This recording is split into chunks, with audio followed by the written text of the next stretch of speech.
In this slide, we will talk about the approximate percent relative error, which is different from the true percent relative error. But before talking about the approximate error, let's remember the true percent relative error formulation. So if you remember, it was ET, epsilon t, equals capital ET divided by the true value, or x. And this ET was x minus x tilde, and tilde is the approximation, x is the true value. But in real-world applications, the true or actual result is not available. Simply, we don't know this true value in real-world applications. So how are we going to calculate this? Because we don't know this. And how are we going to calculate this? A solution to this is, instead of using true error here, we use an approximate error. And we formulate the approximate error as, instead of t, we simply write a, epsilon a equals EA divided by approximation.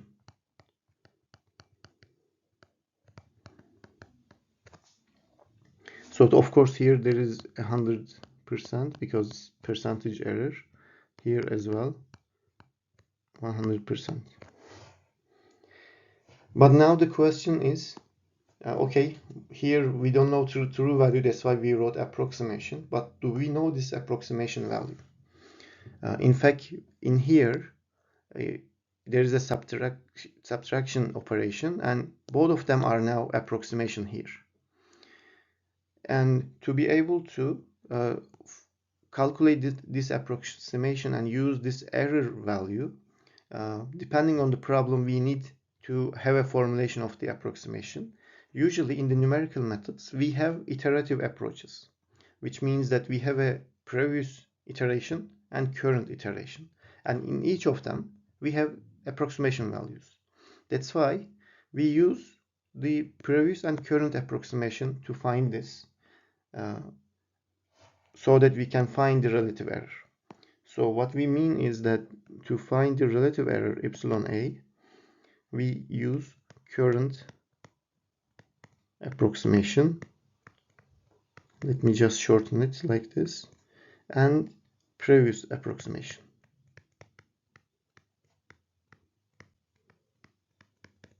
Divided by current approximation.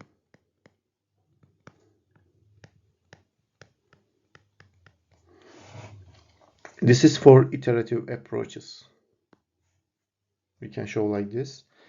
So in other words, instead of epsilon t, we will find epsilon a with approximation, and instead of true value, we will now have the current approximation. And here, this approximation is previous approximation. This true value is current approximation. And we multiply this by 100 now to find the percent error. So we can show how this works in following slides in an example. Before showing the approximation error in an example, let's talk about the sign of error, because that's important to consider. The sign of error can be positive or negative, because the approximation can be greater than the true value, or true value can be greater than the approximation. Let's define them first. If, for example, let's say we know the true value, the approximation greater than the true value, then because our formulation has true value minus approximation, our relative error will be epsilon t negative. Or we can say the same thing for the approximation error, and in there, if you remember, we talked about, let's say, or the previous approximation and the current approximation.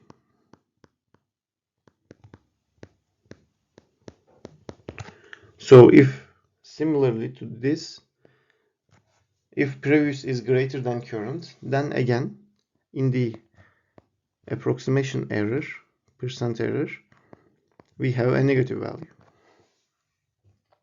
On the opposite side, if we have previous approximation smaller than current approximation. Because of the formulation, we have current minus previous. We will have an approximation which is positive. Error is positive in this case. Also, we can, because we have a division at the denominator for the relative error, we can have the case of, let's say, also if the top-sided positive is positive but the bottom, the denominator, is negative, then the error is simply negative. In this case, epsilon A is negative. So you can see that depending on the greatness of approximation or true value, we can have negative or positive values for the error. So, but here, what we're interested in engineering is that the absolute value. So even if it is negative, we can make an absolute sign and have the positive of it to interpret the results. So basically, we want to have a percent absolute value lower than a specified percent tolerance ES, epsilon S. We define this by ourselves, and we say that, okay, we found an error, especially in the iterative processes, approximation error, we will find this, and we want this to be smaller than a pre-specified value, and we continue to the iterations until we reach this condition. In addition to this, it is also convenient to relate these errors to the number of significant figures, because the significant figures can bring a round of error, as we mentioned earlier. And in this reference, they show that the following criterion should be met, and we can use that as an ES value. So for the ES, if we consider about the significant figure, we can say ES is 0.5 times 10 to the power 2 minus n,